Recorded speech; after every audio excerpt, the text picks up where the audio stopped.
नमस्कार दोस्तों, ocean network में आपका स्वागत है।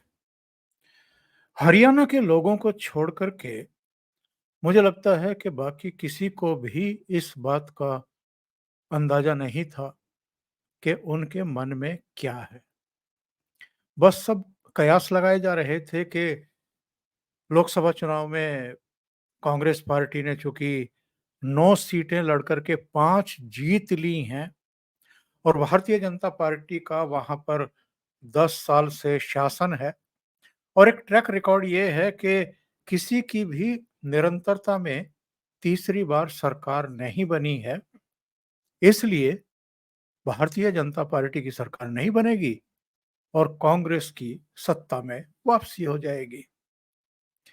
अब मुख्यमंत्री नायब सैनी बड़ा चटखारे ले लेकर के आजकल कांग्रेसियों के किस्से सुना रहे हैं कि रिजल्ट आने से पहले ही कांग्रेस के कई बड़े नेता तो जो सरकारी गेस्ट हाउस थे आकर के उनमें आसन जमा चुके थे और जब रिजल्ट आए तो फिर वो जलेबी के ऑर्डर और तमाम दूसरी चीजें वो सब धरे के धरे रह गए और कहाँ तो जश्न मनाने की तैयारियां थी और कहाँ मातम पसर गया।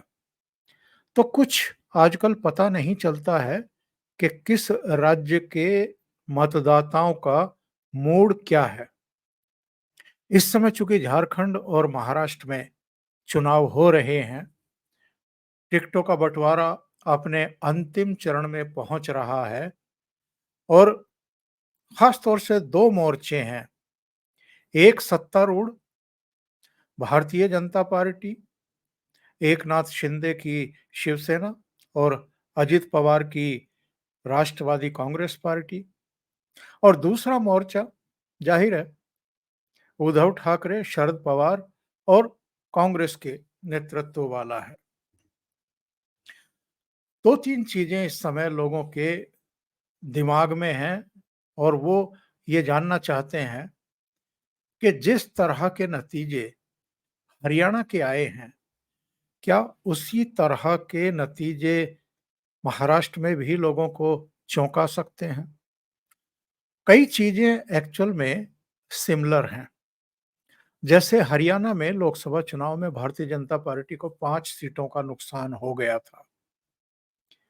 महाराष्ट्र में भी कई सीटों का नुकसान हुआ है, बल्कि काफी सीटों का नुकसान हुआ है।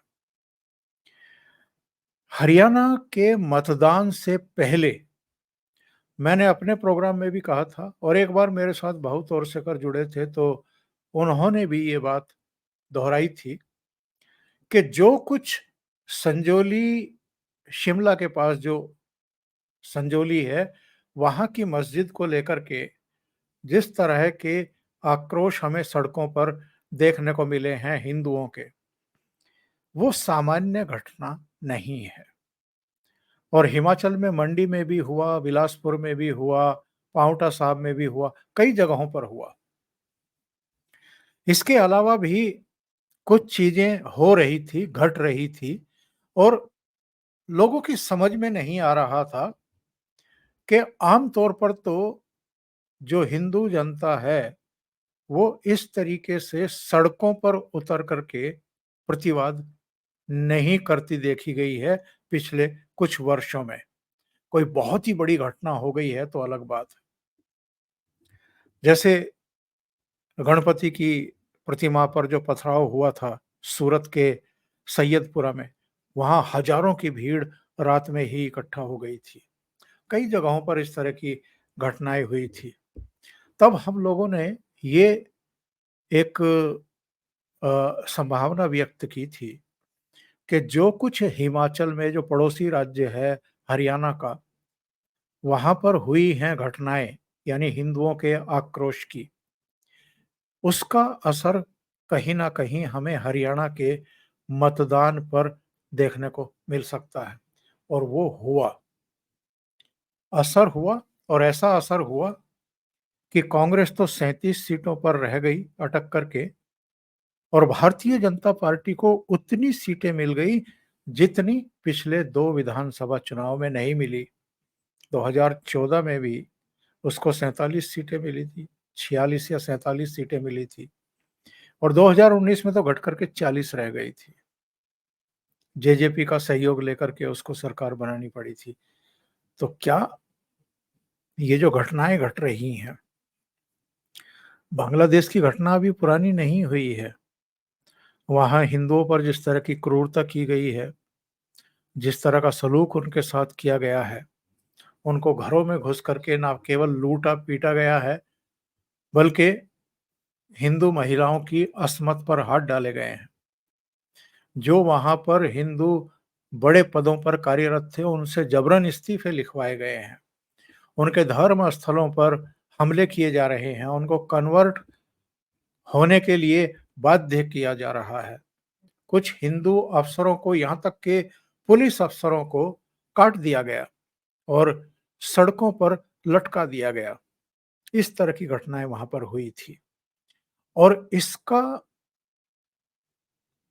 भारत के हिंदुओं के दिलों में एक आक्रोश है, एक प्रायश्चित भी है कि वो एक अलग देश है और कुछ मर्यादाएँ हैं, कुछ हमारी अंतर्राष्ट्रीय जो संधियाँ हैं, उनका उनकी कुछ गरिमाएँ हैं, तो उनके चलते हम लोग सीधे वहाँ पर हस्तक्षेप नहीं कर सकते हैं। लेकिन ऐसा तो नहीं है कि हिंदुओं के मन में इस बात का प्रायश्चित नहीं है या आक्रोश नहीं है। उनको जब भी मौका मिलता है, तो वो दूसरे तरीके से यानी लोकतांत्रिक तरीके से उसको ज़ाहिर ज़रूर कर देते हैं और वो हरियाणा में हमने देखा है। लेकिन इस बीच तो कुछ और घटनाएँ घट गई हैं साहब और अपने देश में घट गई है। एक तो बहराइच की घटना, जिस तरीके से वहाँ पर रामगोपाल मिश्रा को बहुत क्रूरता के साथ एक तरीके से गोलियों से भून दिया गया, हत्या कर दी गई और निर्मम हत्या हुई है। उसको लेकर के न केवल उत्तर प्रदेश में, बल्कि देश के दूसरे हिस्सों में भी एक आक्रोश देखा जा रहा है। तो ये जो बांग्लादेश में हुआ, ये जो बहराइच में हुआ और जो हरियाणा के परिणाम आए हैं, यानी हरियाणा के परिणामों का भी एक असर है, प्रभाव है और लोगों ने ये कहना शुरू कर दिया है कि चूंकि नरेंद्र मोदी पिछले 10 सवा 10 वर्ष से लगातार देश के लिए पूरे समर्पण के भाव से, अनुशासन के भाव से परिश्रम कर रहे हैं और केवल देश का ही सोच रहे हैं। ऐसे में जब तीसरी बार वो जनता के बीच में गए थे आशीर्वाद मांगने के लिए, तब उनको उतनी ताकत जनता की तरफ से नहीं मिली, जिसके एक्चुअल में वो हकदार थे, अधिकारी थे। अब बहुत सारे कारण हैं,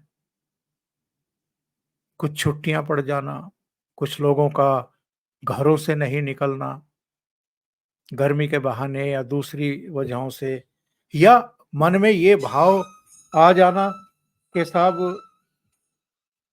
उनको तो 400 सीटें मिल ही रही हैं, तो क्या ज़रूरत है घरों से निकलने की, क्या ज़रूरत है लाइनों में खड़े होने की। तो ये सारी चीज़ें जो हैं वो भारी पड़ गई। तो लोगों में कहीं न कहीं इस चीज़ को लेकर के एक प्रायश्चित का भाव है और वो अब राज्यों में ये दिखाना चाहते हैं कि हम जो लोकसभा में हमसे चूक हो गई है, गलती हो गई है, उसको सुधारना चाहते हैं। दूसरी बात, महाराष्ट्र में जो स्थितियाँ परिस्थितियाँ बन रही हैं और उद्धव ठाकरे जब 2.5 साल के लिए मुख्यमंत्री थे, उस समय जो कर्म कांड हुए थे, उनको महाराष्ट्र के लोग अभी भूले नहीं हैं। एकमात्र किसी चीज को लेकर के अगर वहां के लोगों में भारतीय जनता पार्टी के प्रति नाराजगी का भाव था, तो वो था कि अजित पवार को आपने अपने साथ क्यों ले लिया? उनको साथ लेने की ज़रूरत क्या थी? और ये भी लोग कहते ही हैं, जहाँ भी आप बात करिए, कि साहब आप उन पर आरोप लगाते थे 70,000 करोड़ के घोटाले के, तमाम दूसरी चीज़ें कहते थे। देवेंद्र फडणवीस भी कहते थे कि चक्की पीसिंग, लेकिन बाद में अ, अचानक भारतीय जनता पार्टी ने उनको शामिल कर लिया।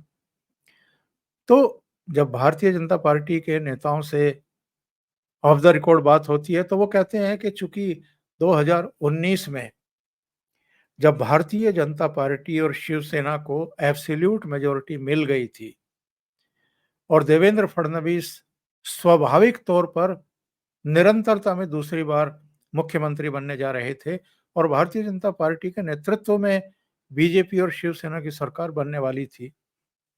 उस समय शरद पवार ही थे जिन्होंने उद्धव ठाकरे को एक तरीके से अपने पक्ष में कर लिया। उनको लालच दे करके कि आप मुख्यमंत्री बन जाएँगे या जो भी कुछ हुआ है, तो इसके लिए वो शरद पवार को ज़िम्मेदार मानते हैं, क्योंकि शरद पवार उद्धव ठाकरे से भी बात कर रहे थे और कांग्रेस के नेतृत्व से भी बात कर रहे थे, सोनिया गांधी से और जो भी उनके सिपह-सलार थे, उनको भी तैयार कर रहे थे। और सोनिया गांधी या कांग्रेस नेतृत्व तो चाहता है कि महाराष्ट्र येन-केन प्रकारेण उनके पास बना रहे, उनके पास रहे। चूँकि 2014 से 2019 तक वहाँ कांग्रेस पावर में नहीं थी, तो उनका जो पार्टी का खजाना है, वो भी सूख गया था। तो उनको लगा कि ये अच्छा रहेगा, भारतीय जनता पार्टी को भी सत्ता में आने से रोक देंगे और सत्ता में हिस्सेदारी भी बन जाएगी। भले ही कांग्रेस जो है वहाँ चौथे नंबर की पार्टी थी, विधानसभा चुनाव में केवल 44 सीटें ही तो आई थी। तो इसलिए उनको वो एक मनमोहक प्रस्ताव लगा था और वो तैयार हो गई थी। तो उद्धव ठाकरे मुख्यमंत्री बन भी गए थे। लेकिन उसके बाद जो कर्मकांड हुए वहाँ पर, जिस तरीके से लूट-पाट हुई, सचिन वाजे जैसे एक पुलिस अफ़सर को जो निलंबित चल रहे थे कई साल से, उनको बहाल किया गया और बहाल करके किस काम पर लगाया गया, किस डिपार्टमेंट की ज़िम्मेदारी उनको सौंपी गई। यानी षड्यंत्र बहुत गहरे थे।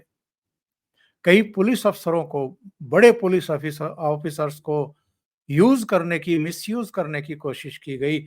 उनमें से कुछ तो इतने दुखी हो गए कि डेपुटेशन पर केंद्र में चले गए। बाद में इनमें से एक तो सीबीआई के डायरेक्टर बने, एक बीएसएफ, सीआरपीएफ में महानिदेशक बने और सुबोध कुमार जायसवाल तो वो वो तो भई डीजीपी थे, उनको वहाँ से जाना पड़ा। तो ये सारी चीज़ें जो हैं वहाँ घटी। 2-2 कैबिनेट मंत्री जेल गए, केंद्रीय एजेंसियों ने उनको गिरफ्तार किया। एक मनी लॉन्ड्रिंग के मामले में और दूसरे वसूली के मामले में। संजय राउत तक जेल गए। और जिस तरीके से अर्णब गोस्वामी की गिरफ्तारी हुई थी, पालघर में साधुओं की निर्मम हत्या की गई थी, लिंचिंग की गई थी, हत्या भी नहीं थी। उनके ड्राइवर को भी मार डाला गया था। वो सारी घटनाएँ जो हैं, वो लोगों के स्मृति पटल पर हैं। तो ये जो 3-4 घटनाएँ हैं, इनका असर हमें महाराष्ट्र के चुनाव परिणामों पर देखने को मिल सकता है। अगर अजित पवार को लेकर के कोई नाराज़गी थी या कुछ दूसरे कारण थे, तो वो गुस्सा लोकसभा चुनाव में ऑलरेडी निकल चुका है। अब कहीं न कहीं महाराष्ट्र को इस बात का प्रायश्चित है कि जितनी ताकत हमें नरेंद्र मोदी को देनी चाहिए थी लोकसभा चुनाव में, उतनी ताकत हम नहीं दे पाए। और उसकी एक बड़ी वजह ये भी है कि जो मुस्लिम वोटर था और जो कांग्रेस का अंध समर्थक, एनसीपी का अंध समर्थक या उद्धव ठाकरे का भी जो बाला साहब ठाकरे के समय से जुड़ा हुआ उनके साथ समर्पित वोटर रहा है, वो भी एकजुट हो गया। इस वजह से भी चुनाव परिणामों में बड़े अंतर हो गए। और जितना परफॉर्मेंस करना चाहिए था भारतीय जनता पार्टी को, उतना बेहतर परफॉर्मेंस वो नहीं कर पाई। तो ये देखना बड़ा दिलचस्प होगा इस बार महाराष्ट्र के चुनाव में कि जिस तरह के नतीजों की उम्मीद हम हरियाणा से भी नहीं कर रहे थे और वैसे नतीजे वहां पर आ गए। निरंतरता में तीसरी बार वहां भारतीय जनता पार्टी की सरकार बन गई। क्या वैसा ही महाराष्ट्र में भी होने जा रहा है? खास तौर से महाराष्ट्र के जो हमारे दर्शक हैं, उनसे मैं ज़रूर आग्रह करूँगा कि वो आपके आस-पास क्या घट रहा है, किस तरह की बातचीत चल रही है और लोगों का पल्स क्या है, विचार क्या है, वो ज़रूर आप कमेंट बॉक्स में अपनी राय के रूप में अवगत कराएँ, मुझे भी और बाकी के दर्शक को भी। अभी के लिए इतना ही, बहुत-बहुत धन्यवाद। अगर आपको ये चैनल और इसके कंटेंट पसंद आ रहे हैं, तो लाइक करें, कमेंट करें, वीडियो को शेयर भी करें। अभी तक अगर आपने ये चैनल सब्सक्राइब नहीं किया है, तो सब्सक्राइब कर लें और साथ में लगे बेल आइकन को दबाना ना भूलें, ताकि आगे आने वाले वीडियो और उनके नोटिफ़िकेशन आप तक पहुँचते रहें। बहुत-बहुत धन्यवाद। नमस्कार।